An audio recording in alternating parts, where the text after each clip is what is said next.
poquito desde Uruguay hasta República Dominicana, México, todos bienvenidos. Es un gozo verles, incluso hasta la Florida veo a la hermana Juanita Núñez y otros. Así que me da mucho gusto saber que ustedes están conectados ahí. Y quisiera invitarlos, ¿verdad?, que vamos a conversar un poquito acerca de la historia anabautista. Yo creo que todos aquí estamos interesados en saber un poquito más de la historia anabautista menonita. Yo sé que no se hace justicia con el tiempo que tenemos, es solamente una revisada, así un panorama muy amplio, como decimos en México, a vuelo de pájaro, o sea, rapidito así. Así que les ruego que pongan atención. Así que si tienen que hacer notas, pues ahí traten de hacer notas. Así que voy a llevarlos en una trayectoria un poco rápida, pero para entender el movimiento anabautista es como cuando queremos entender el Nuevo Testamento. O sea, el Nuevo Testamento no lo podemos entender sin el Antiguo Testamento. El anabautismo no lo podemos entender si nosotros no entendemos un poquito de la historia atrás del siglo XVI. Así que los voy a llevar un poquito por ahí, pero primero voy a darles algunos datos interesantes acerca del movimiento anabautista para que ustedes puedan entender algunas cositas. Ok, así que vamos a ver si puedo compartir la pantalla aquí. Dejen ver dónde está aquí. A ver, share screen. Ahí está. Perdón, hermanos, a ver, ahí está. Ahí está, muy bien. Bueno, si notan ahí, déjenme ver que no me quede. Ok, ahí está. A ver, ok, muy bien. Bueno, déjenme leerles aquí algunos detallitos sobre los anabautistas, ¿verdad? Dice que los anabautistas originaron el concepto y práctica de la iglesia libre. O sea, la separación del Estado y la iglesia era una noción inconcebible cuando los anabautistas la presentaron en el siglo XVI, porque la iglesia y el Estado eran uno en aquel entonces. De tal manera que su defensa de la libertad religiosa fue catalogada como una invitación a la anarquía, o sea, que no querían someterse al gobierno. ¿Y sabía usted que en los archivos de las cortes judiciales del siglo XVI del sur y centro de Alemania, Suiza y Austria solo se cuentan 12.522 anabautistas? Sus números nunca fueron grandes, pero aún así llegaron a poblar 2.088 pueblos y comunidades en aquellas regiones. ¿Y sabía usted que el protestantismo no pudo prosperar sin el apoyo de los príncipes y los poderes del Estado? Y desde el principio el movimiento anabautista fue un movimiento clandestino, o sea, a escondidas, que virtualmente perdió todos sus líderes en los primeros 2 años. Así que ser anabautista en aquellos tiempos era muerte, ¿verdad? Sobre tu cabeza. ¿Sabía usted que parte fue por el anabautismo que las iglesias protestantes adoptaron el servicio de la confirmación y registros bautismales para asegurar la identidad de sus miembros y así alejarlos de toda enseñanza anabautista? Así que fue una actitud reaccionaria, ¿verdad? Una acción reaccionaria. ¿Y sabía usted que cualquier hombre del siglo XVI que no tomara vino, o sea, que no se emborrachara, que no maldijera o abusara de su familia o de sus trabajadores, levantaba sospechas de ser anabautista y así ser perseguido? Sería bueno hacernos esa pregunta hoy en día, ¿verdad? ¿Cómo allá afuera saben que nosotros somos anabautistas o cristianos? ¿Okay? También, ¿sabía usted que los anabautistas fueron los primeros reformadores que practicaron la disciplina congregacional? Cuando Juan Calvino logró establecer la disciplina congregacional en Génova en el año 1544, o sea, ya casi un cuarto de siglo adelante, dijo refiriéndose a los anabautistas: esa gente desafortunada y desagradecidos han aprendido esta enseñanza y otros han corregido sus posiciones basándose en nosotros, sin saber que la confesión anabautista de Schleichen la declaró en el año 1527 cuando Calvino apenas tenía 18 años. Así que ya ustedes se imaginan. Y sabe usted que la Conferencia Mundial Menonita se compone de más o menos 1 millón, casi, ya ahora mismo es 1,5 millones de miembros bautizados en 65 países. Y que África es el continente que tiene más menonitas. Existen mundialmente 21 grupos anabautistas, entre ellos los menonitas, los amis, los luteritas, los hermanos menonitas y hermanos en Cristo. Todos de la familia, ¿verdad?, anabautista. ¿Sabía usted que los menonitas son el grupo más diverso de los descendientes modernos? Ellos comparten un punto de vista común acerca de Cristo y el no participar en la guerra. Sin embargo, no hay uniformidad en cuanto a la separación del mundo en estilo de vida o el vestir. Y si quieren saber un poquito más de eso, tienen que venir a Pensilvania, ¿verdad?, para que ustedes puedan ver la diferencia en el vestir. Bueno, aquí yo uso suéter, ¿verdad?, y corbata a veces, ¿verdad?, pero hay otros que no. Muy bien. ¿Sabía usted que los Amish, así que si viene a Pensilvania, pues aquí hay muchos, ¿verdad? Ahorita que venía de la casa acá me encontré bastantes en el camino. Los Amish se separaron de los hermanos alemanes suizos en 1693 sobre el asunto de la excomunión. Jacobo Ammann tomó una posición muy fuerte sobre el evitar relacionarse con los miembros excomunicados. En otras palabras, cómo te relaciones con aquellos que pecaron, ¿verdad? Y la palabra Amish se deriva del apellido de Jacobo Ammann. Los Amish son conocidos por sus fuertes valores comunales, cumplidos por una estricta no conformidad con el mundo en asuntos del vestido y uso de la tecnología. Los Amish están principalmente localizados en Pensilvania, Ohio e Indiana. Los luteritas tienen su origen en Moravia en 1529. Ellos practican el comunalismo cristiano, se visten de una manera sencilla, es un estilo influenciado por las costumbres tradicionales del este de Europa. Y en 1870 ellos emigraron para Estados Unidos y se establecieron en el sur de Dakota y más tarde en los estados del oeste de los Estados Unidos y Canadá. Y los hermanos menonitas tuvieron su principio en 1860 como un movimiento de renovación entre los trasplantados menonitas holandeses en el sur de Rusia.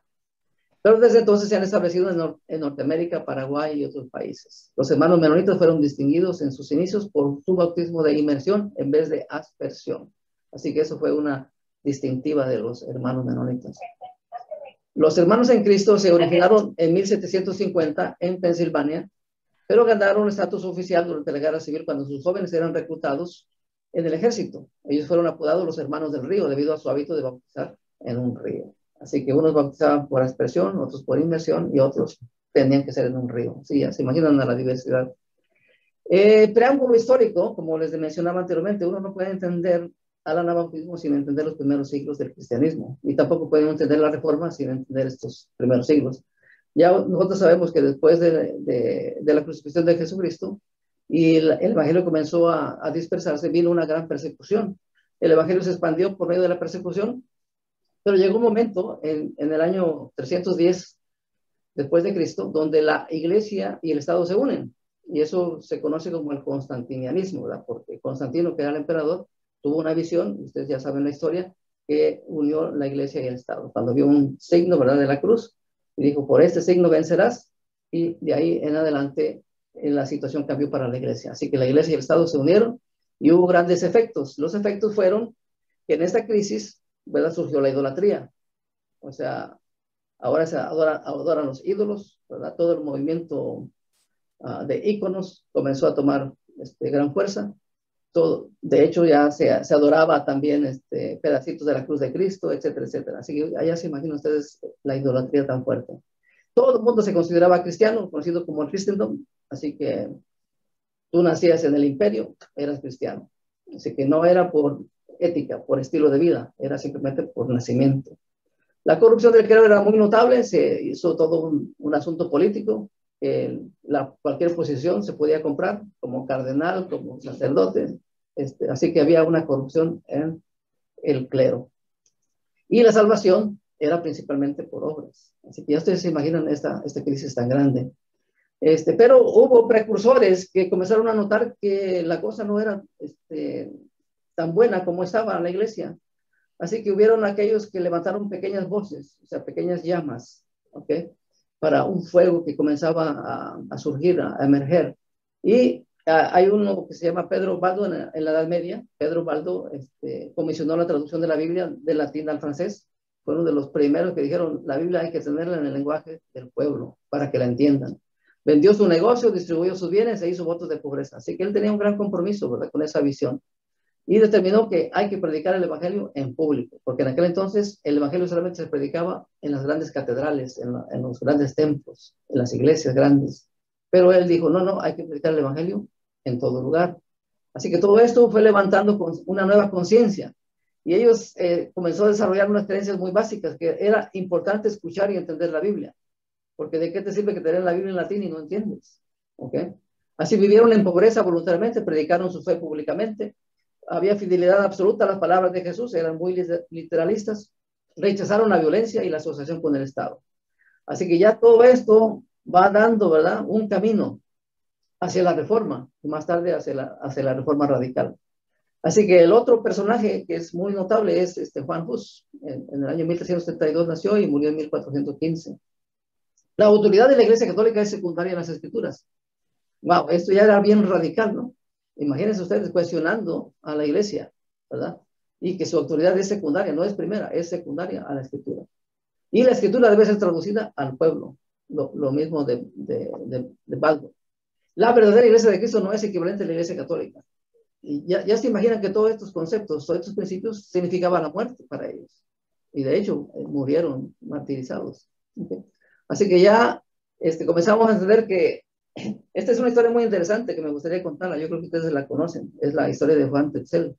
Este era un vendedor de indulgencias. Y ustedes saben que la venta de las indulgencias tenían como propósito financiar la Basílica de San Pedro en Roma. Así que había un gran esfuerzo para levantar fondos, ¿no? Y Juan Tetzel era uno de esos que andaban vendiendo indulgencias por todos lados. Y su proclamación, ¿verdad?, era tratando de vender la salvación y la gente podía comprarla. Y él llevaba un cofre ahí, ustedes lo ven en su caballo o burro, yo no sé qué cosa es, pero llevaba ahí un cofre, ¿verdad? Y un lugar donde depositaba el dinero a la gente y les decía, si ustedes quieren sacar a su abuelito o su abuelita del purgatorio, lo único que tienen que hacer es echar una monedita, ¿verdad? Pagar aquí y tan pronto suena la moneda en el cofre, ¡pum!, ¿verdad? El alma del abuelito o la abuelita salen directo al cielo. Es un buen negocio, ¿verdad? ¿Quién no quiere ver a su abuelito salvo? Entonces ya se imaginan él cuánto dinero no colectaba para sus fines, de llevar todo el dinero al sacerdote para edificar y financiar la Basílica de San Pedro. Pero hay una historia curiosa de que dicen que cuando un día él llegó a una ciudad y hizo sus ventas, ¿verdad? Pero antes de entrar a la ciudad, se encontró con un tipo y le dijo, el tipo le dijo a él, tú, pero con esto yo puedo comprar todos mis pecados, pagar por ellos, perdonar todos mis pecados. Seguro que sí, solamente tienes que pagar tanto. Y pues él pagó todos sus pecados, pero esto es para mis pecados pasados, presentes y futuros. Seguro que sí, solamente échale un poquito más y ahí está, ¿verdad? Tus pecados están perdonados. Y se fue y vendió, y el hombre, Juan Tetzel, ya de camino de regreso a su ciudad, iba por el campo y lo asaltan y le caen encima, lo golpean y le quitan todo el cofre de dinero. Y el tipo le dice a él, acuérdate que mis pecados ya están perdonados. Y se llevó todo el dinero. Así que ya se imagina, era un buen negocio, ¿verdad? pero, pero todo esto era la corrupción que estaba pasando. Así que ya ustedes se imaginan, corrupción en la vida religiosa, el clero abusaba del pueblo, el pueblo padecía de crisis económica, el humanismo comenzó a desafiar a la teología tradicional. Todo eso era la situación social y religiosa que anticipaba a la reforma luterana.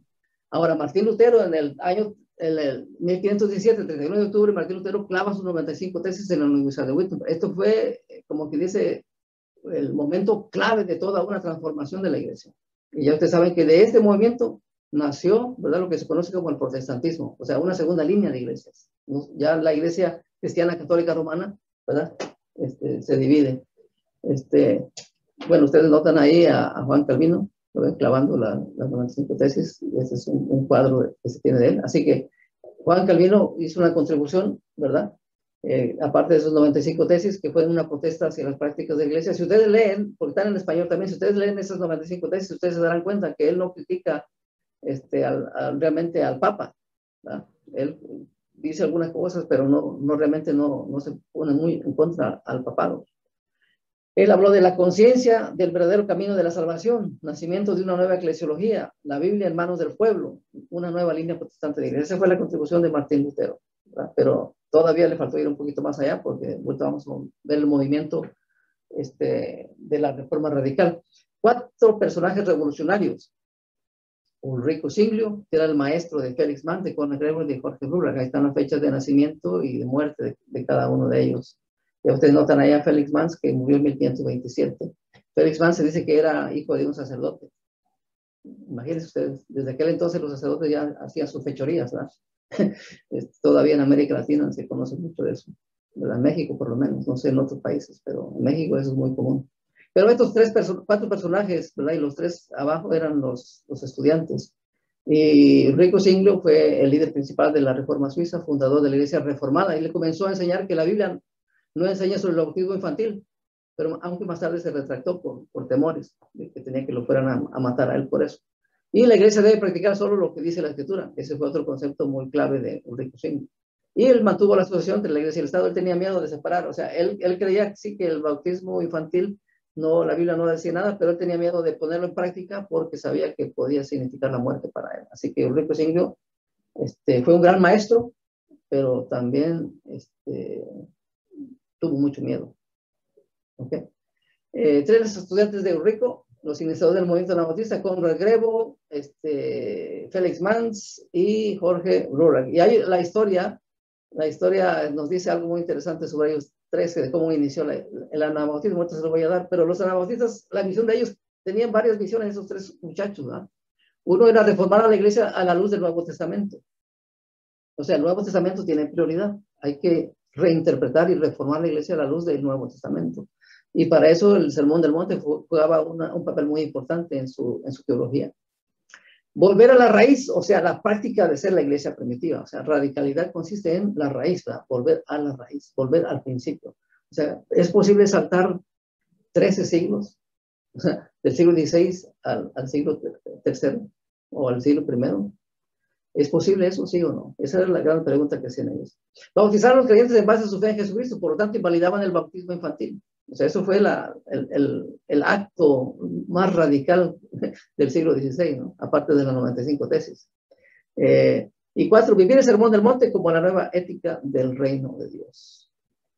Y ustedes saben que la interpretación del sermón del monte a través de la historia, ¿verdad? Los exégetas, algunos dicen, bueno, no, eso era para cuando el milenio. Ahorita no es para nosotros ahora. Los anabautistas lo interpretaron, no, es para ahora. No es para el futuro. Hay que vivirlo ahora. ¿Okay? El sermón del monte. La ordenanza, dado el hecho de que se estaban dando todas estas enseñanzas, hubo una ordenanza del Concilio de Zúrich que dijo, todos los niños deben ser bautizados dentro de los primeros 8 días de nacimiento.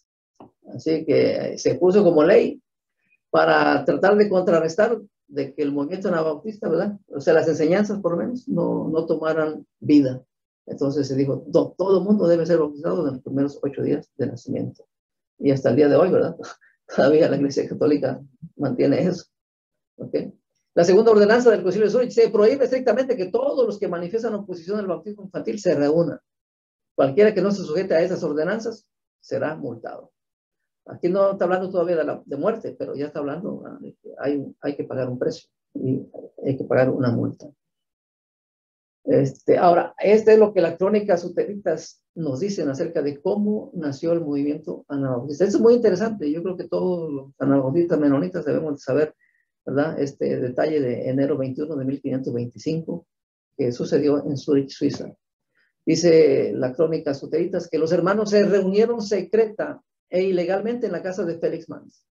Comenzaron a hablar sus rodillas ante el Dios Altísimo de los cielos, dirigiéndose a él como conocedor de los corazones y pidiendo que les mostrase su divina voluntad y les diere su misericordia. La sangre y la carne no les guiaron porque bien sabían que tendrían que sufrir las consecuencias. Ellos sabían que toda la iglesia, ¿verdad? La iglesia oficial iba a estar en contra de este hecho. Así que ellos lo sabían ya, aún antes de hacer el acto del bautismo de adultos. Así que dice que Jorge Rurak se levantó y le pidió a Conrado Grebo que lo bautizara con el verdadero bautismo cristiano sobre la base de su fe, y arrodillándose con solicitud y gran deseo, Conrado le bautizó, puesto que no había ministro ordenado que hiciera tal menester. Así que Conrado bautiza, ¿verdad?, a Jorge Rurak. Los demás hermanos le pidieron a Jorge que también los bautizara. Él los bautizó y con el temor a Dios, ellos se comprometieron a ser verdaderos discípulos de Cristo, para vivir vidas separadas del mundo y para enseñar el Evangelio y conservar la fe. Eso es lo que históricamente, ¿verdad?, se nos narra acerca de ese evento de enero 21 de 1525. Así que este puntito fue muy interesante porque aquí se marca, ¿verdad?, nace el movimiento anabautista. Y de aquí fue tan revolucionario que se desarrolló, ¿verdad?, toda una gran persecución contra los anabautistas. Ahora es interesante que el primer mártir anabautista fue Félix Mans. registrado por lo menos, ¿verdad? Quizás dicen que hay otros por ahí, pero el que está registrado oficialmente como el primer mártir anabautista fue Félix Mans. Y la condena decía así, ¿verdad? Contrario a las órdenes y costumbres cristianas acerca de Félix Mans, llegó a envolverse en el anabautismo. Lo aceptó, lo enseñó a otros y llegó a ser un líder e iniciador de esta doctrina. También confesó que los que aceptan a Cristo y desean seguirle deben de hacerlo y demostrarlo por medio del sometimiento al verdadero bautismo. Así que el bautismo de adultos significaba muerte. Vida nueva para los anabautistas, pero muerte para ellos también, ¿verdad? Muerte física. Y fue así que él y sus seguidores se separaron de la verdadera iglesia cristiana. Así que ya se imaginan ustedes que el anabautismo en sus inicios fue considerado como una secta, ¿verdad? O sea, algo revolucionario. Algunos historiadores dicen que los anabautistas fueron como meteoros en medio de las tinieblas. Otros dicen, no, fueron revolucionarios, ¿verdad? Porque las acciones que ellos hicieron eran radicales, eran en contra de las prácticas de la iglesia en su tiempo. ¿Okay? Así que es bueno que mantengamos esta perspectiva histórica, ¿no? Para ver qué podemos aprender hoy en día, ¿no? De dónde está nuestra lealtad hoy en día. Pero el edicto continúa ahí y dice, desde que esta doctrina es un peligro al cristendom, o la unidad del cristianismo, conlleva a la ofensa, a la insurrección y sedición en contra del gobierno, quebrantando la paz común, el amor fraternal y la cooperación civil para erradicar todo mal. Mans, por lo tanto, será entregado al verdugo, quien atará sus manos, ya está describiendo, ¿verdad?, cómo lo van a ejecutar, lo va a atar sus manos, lo pondrá en un bote, lo llevará al río Limán, y ahí unirá sus manos a las rodillas, y será lanzado al agua y morir ahogado. Y con esto habrá satisfacción de la ley y la justicia. Si lo que se estaba mirando aquí, hermanos, es que este primer mártir anabautista, ¿verdad?, estuvo dispuesto a dar su vida. Dice la historia que su mamá le gritaba desde allá de la orilla del río, le gritaba, hijo, sé fiel hasta la muerte. Ustedes se imaginan escuchar de su mamá, ¿verdad?, ese ánimo, ¿verdad? Yo creo que él agarró fuerza, no solamente la fuerza espiritual, pero también la fuerza moral, ¿verdad?, de su madre, que estaba apoyándole. Así que el acto del bautismo de adultos, ¿verdad?, fue tan radical que transformó realmente toda la vida de la iglesia, ¿verdad? Y nace la iglesia anabautista. Así que quiero mencionar esto porque es muy interesante, porque a veces ha habido una confusión entre los anabautistas en sus varias ramas, ¿no? Algunos podemos hablar de los anabautistas evangélicos. La autoridad del Nuevo Testamento eran biblicistas, la autoridad de la Escritura era centralidad en Jesucristo, pero este era el movimiento evangélico. Los inspiracionistas es el otro grupo. El espíritu tiene preferencia sobre la Biblia, las revelaciones especiales por medio de profetas. Tomás Manster pretendía tener una revelación especial. Así que Tomás Manster llevó a cabo una revuelta, ¿verdad?, campesina, una pequeña revolución, y murió también. Pero era el grupo de inspiracionistas. Entonces se confunden los anabautistas pacifistas o evangélicos con los inspiracionistas, ¿verdad? Y con los racionalistas que interpretaban las escrituras a través de la razón, racionalistas y antitrinitarios. La razón era la fuente de su autoridad, de un movimiento basado en el humanismo, ¿verdad? Así que ya ustedes pueden ver que había pequeñas divergencias entre el movimiento anabautista. Pero los menonitas, ¿verdad?, vienen del ala evangélica de los anabautistas, o sea, del ala pacifista. Ahorita vamos a ver un poquito más detalles, pero quería mencionar esto para que entiendan, ¿verdad?, que el movimiento anabautista no fue perfecto, ¿okay?, sino que tuvo también algunas ramas divergentes que crearon también algunos cuestionamientos, ¿no? Y algunos tenían quizás decir, bueno, tenemos derecho a matarlos, porque también ellos toman las armas, ¿verdad? Así que había ese grupito también, ¿okay? 3 características fundamentales de los anabautistas. Esto es muy importante que lo entendamos, ¿no? La autoridad de las escrituras interpretadas desde la persona de Jesús. O sea, una nueva manera de leer la escritura. Ya no era la tradición que nos iba a dictar cómo interpretamos la escritura, ¿ok? Ustedes saben que en la iglesia católica, la iglesia en aquel entonces era la que dictaba lo que se debería de creer. pero también el gobierno dictaba, ¿verdad?, lo que la iglesia debía de creer. O sea, una creencia de la iglesia debía ser afirmada por el Estado. Pero ellos decían, no, las escrituras, su autoridad, deben ser interpretadas desde la persona de Jesús. Hay que leer las escrituras desde Jesús, quien es el verbo encarnado, es la palabra de Dios encarnada. ¿Ok? Así que eso era muy interesante, ¿no? De las características anabautistas. O sea, Jesús toma prioridad en la interpretación de la escritura. En segundo lugar, énfasis en la comunidad de creyentes, la cual es iniciada y simbolizada por el bautismo de adultos. Así que el bautismo de adultos viene a ser también central como una señal de tu dedicación de tu vida, ¿verdad?, a Jesús. Así que es testimonio el bautismo de tu nueva vida en Cristo. ¿Okay? Así que pero te bautizas no para estar solo, sino para ser parte de una comunidad. Y eso es muy fuerte en la iglesia anabautista menonita. O sea, tú te bautizas para ser parte de una comunidad, no te bautizas para estar solo. O sea, no hay ovejas sin colmena. Tú tienes que tener una colmena, porque si no te vas a morir. Tarde o temprano te vas a morir. Así que te bautizas y eres parte de la comunidad de fe. ¿Okay? Así que eso era muy importante. Y en sus inicios la iglesia anabautista esto era muy fuerte, porque de otra manera no podían haber sobrevivido. ¿Okay? Tercero, la práctica del discipulado cristiano en el mundo, a costa del sufrimiento y aún perder su propia vida por amor a Cristo. Así que todo esto ponía, esas tres características ponían al anabautismo, ¿verdad?, un poquito diferente a la reforma luterana, ¿verdad? Porque aquí discípulo cristiano, ¿verdad?, no es someterse solamente a los sacramentos. Aquí ser discípulo de Cristo es estar dispuesto a seguir a Cristo y a seguirlo a tal manera de estar dispuesto a dar tu vida por él. Así que esto marca una gran diferencia. O sea, tú sigues a Cristo no por conveniencia, sino por una convicción firme de que Jesús es tu Señor y es tu Salvador. Así que el discipulado cristiano precisamente eso es, ¿verdad? Es seguir y imitar a Jesucristo. Eso es el discipulado cristiano y seguirlo hasta la muerte. Yo siempre he dicho, una experiencia para mí cuando me bauticé, siendo menonita en Chicago, en las aguas frías del lago Michigan, en el mes de agosto, que es verano, ¿no? Pero en esa agua fría yo me recuerdo que cuando yo caminaba, cada paso que yo daba camino al bautismo, yo recuerdo en mi mente ese compromiso que yo hice con Jesús.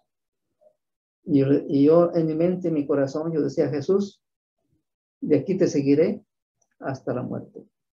No hay paso atrás. No hay reversa. Es hasta la muerte. Y ese es un compromiso, ¿verdad? Un compromiso que todo cristiano verdadero deberíamos de tener. ¿Okay? Seguir a Cristo hasta la muerte. Así que, hermanos, esas tres características fundamentales de los anabautistas, ¿verdad?, eran clave en el siglo XVI. Ahora, pero una cosa es predicar y otra cosa es practicar, ¿verdad? Así que está la historia de Dirk Willems, ¿verdad?, salvando a su perseguidor. Este es un acto de amor ágape, ¿verdad? Dirk Willems era perseguido por ser anabautista. Había estado apresado, pero se escapó yo para salvar su vida y cruzando un río congelado, cuando su perseguidor cayó rompiendo el hielo del lago, Willems dejó ir su oportunidad de escaparse para regresar y salvar la vida a su perseguidor, quien se ahogaba. Así que ustedes notan ahí, el perseguidor está ahogándose y Dirk Willems está tratando de sacarle del hielo para salvarlo. Algunos de nosotros nos preguntamos, ¿de qué yo hubiera hecho? No, si el Señor le cortó el hielo para salvarme, me voy, ¿verdad? Quizás eso hubiéramos dicho, ¿verdad? Nosotros. Pero este acto de amor, de estar dispuesto a dar su vida, no solamente por Jesús, sino por tu enemigo. Wow, eso sí que nos prueba nuestro cristianismo, nos prueba nuestra creencia, ¿no? ¿Qué tanto es lo que predicas y qué tanto es lo que tú practicas? Así que esta historia ha sido narrada a través de la historia en el movimiento anabautista, simplemente para recordarnos, ¿verdad?, de que el amor de Dios es más poderoso que el odio. ¿Okay? El amor de Dios es más poderoso. O sea, Dios es más poderoso que el diablo. Yo espero que ustedes estén diciendo amén ahí donde están, ¿no? Ok, muy bien. Así que, bueno, resulta que Williams, después de salvar a su perseguidor, fue capturado. Quizás el perseguidor muy agradecido, ¿verdad? Pero yo tengo que cumplir mi deber. Y es llevarte a la cárcel otra vez. Bueno, fue quemado Dirk en la hoguera en 1569 por haber demostrado su amor ágape hacia su enemigo. Así que Jesús nos diría, si tú amas a los que te aman, eso no tiene ningún chiste, ¿verdad? Pero amar al que te persigue, al que te quiere matar, ahí se hace la diferencia del amor de Dios. Ok, hermanos. Ya vamos a terminar, ¿ok? Hans Brent, en 1576, fue torturado por predicar a Cristo. Hoy en día no nos torturan, ¿verdad? Por predicar a Cristo, ¿ok? Hoy en día tenemos esa libertad. Bueno, en algunos países, ¿verdad? Otros países están siendo perseguidos. Pero al momento tenemos mucha libertad de predicar a Cristo. Pero la pregunta, quizás dos preguntas, ¿no? ¿Lo estás haciendo, número uno? Y número dos, ¿estás dispuesto a hacerlo aún si te persiguen? ¿Okay? Y la tercera pregunta es, ¿dispuesto a morir por Cristo? ¿Verdad? Ahí son las tres preguntas claves para nosotros. Así que 1576, ya se imaginan ustedes 1576, ¿verdad? A 1525, ya pasaron 50 años, ¿no? Y todavía está una gran persecución contra los anabautistas. ¿Okay? Ahí está Michael Wenz, 1573. Los dos niños, los hijos de Michael, buscan el tornillo que cerró la lengua de su mamá para que no testificara de Cristo y la quemaron. Hoy en día nadie nos está poniendo tornillos, ¿verdad? En la lengua para no predicar a Jesucristo. El problema nuestro es que hoy en día se ha perdido la pasión, hermanos, por predicar a Cristo. Yo creo que si algo podemos aprender de los anabautistas es renovemos esa pasión, ¿okay? De predicar a Cristo. No tengamos miedo de predicar a Cristo. No tengamos miedo de decirle a otros quién es Jesucristo. Bueno, a eso yo digo amén. Bueno, Menos llegamos a Menos en nombre de dónde viene la iglesia menonita, ¿verdad? Ahí viene este personaje, ¿verdad? Sacerdote católico holandés. Había escuchado mucho de los anabautistas, ¿verdad? Y las convicciones de los anabautistas, y él dice que él comenzó a escudriñar la escritura, a ver si los anabautistas tenían la verdad, a ver si ellos estaban en lo correcto o estaban equivocados, y comenzó a darse cuenta que los anabautistas tenían la verdad bíblica y que él estaba muy ignorante de la Biblia. Entonces él comenzó a estudiar y a predicar en su iglesia católica como anabautista. O sea, usted escuchaba predicar a Menno Simons en su iglesia y él predicaba como un anabautista porque había descubierto en la Biblia que los anabautistas tenían la razón. Pero él se convirtió en el anabautismo en 1536 cuando un anabautista, él le pidió a un anabautista que lo bautizara. Fíjense, qué tremendo, ¿eh? O sea, el sacerdote católico le pide a un anabautista que lo bautice, porque él se dio cuenta que los anabautistas estaban en la verdad.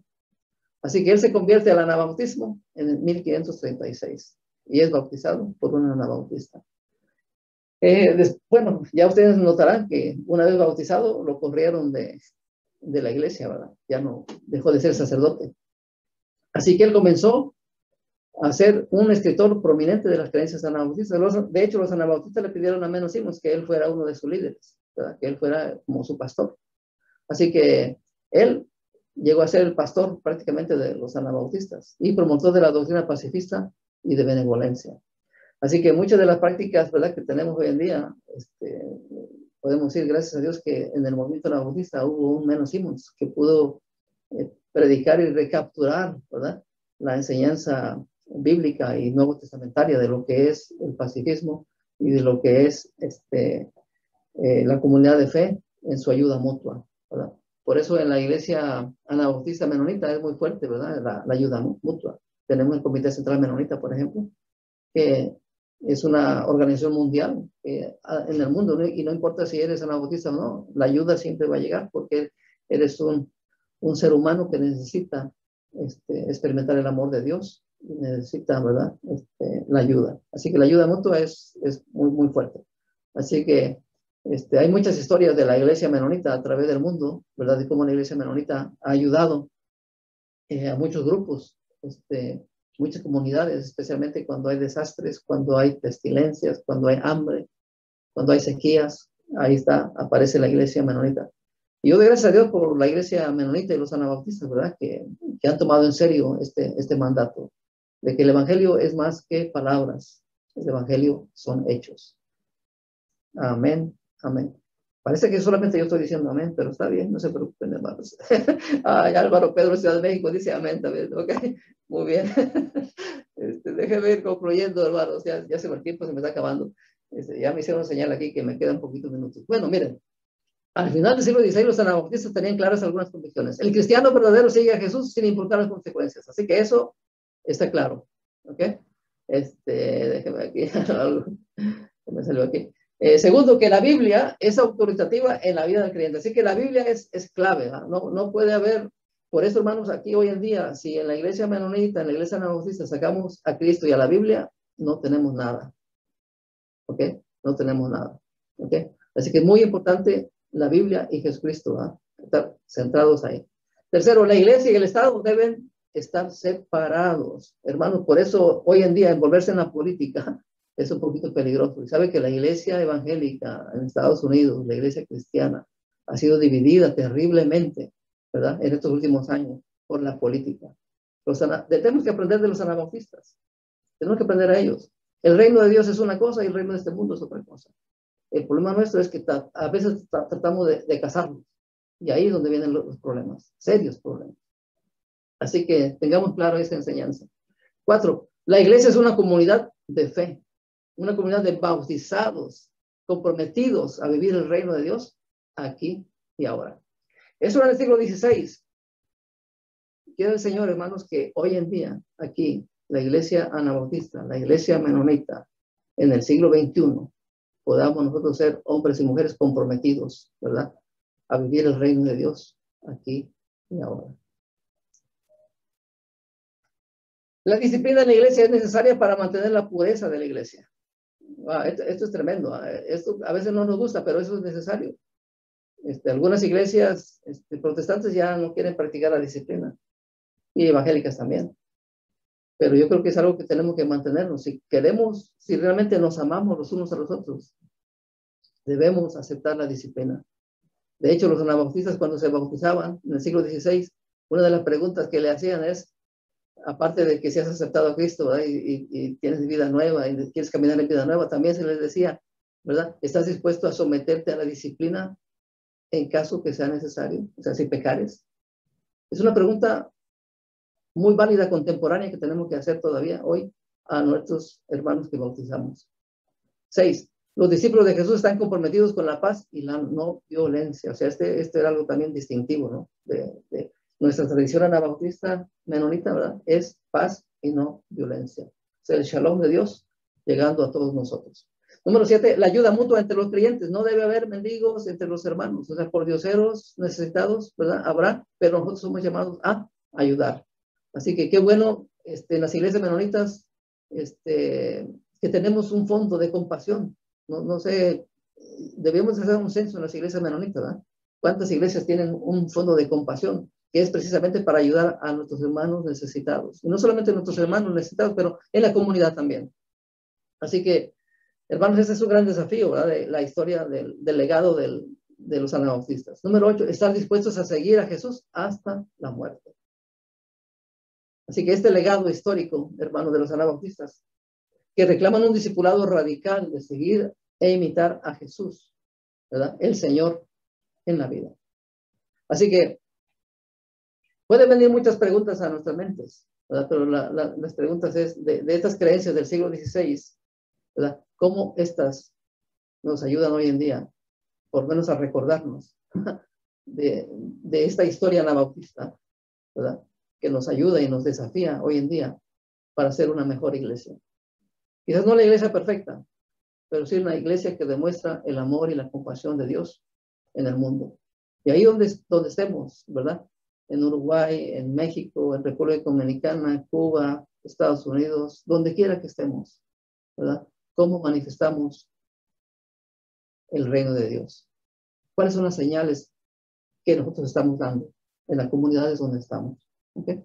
Así que este desafío, este legado, pues continúe con nosotros. Aprendamos de la historia anabautista. Más tarde el hermano Adalberto tiene otro taller, y él nos va a hablar un poquito más de lo que realmente creían los anabautistas y cómo las creencias se convirtieron en prácticas, ¿ok? Y cómo hoy en día debemos de ser, no solamente oidores, pero hacedores de la palabra de Dios. Les dejo con una cita, ya el tiempo se me acabó. Los dejo con una cita anabautista. Y este es Hans Denk, en el siglo XVI, que dijo, porque nadie puede conocer verdaderamente a Cristo si no le sigue en su vida. A esto yo digo amén. Nadie puede conocer verdaderamente a Cristo si no le sigue en su vida.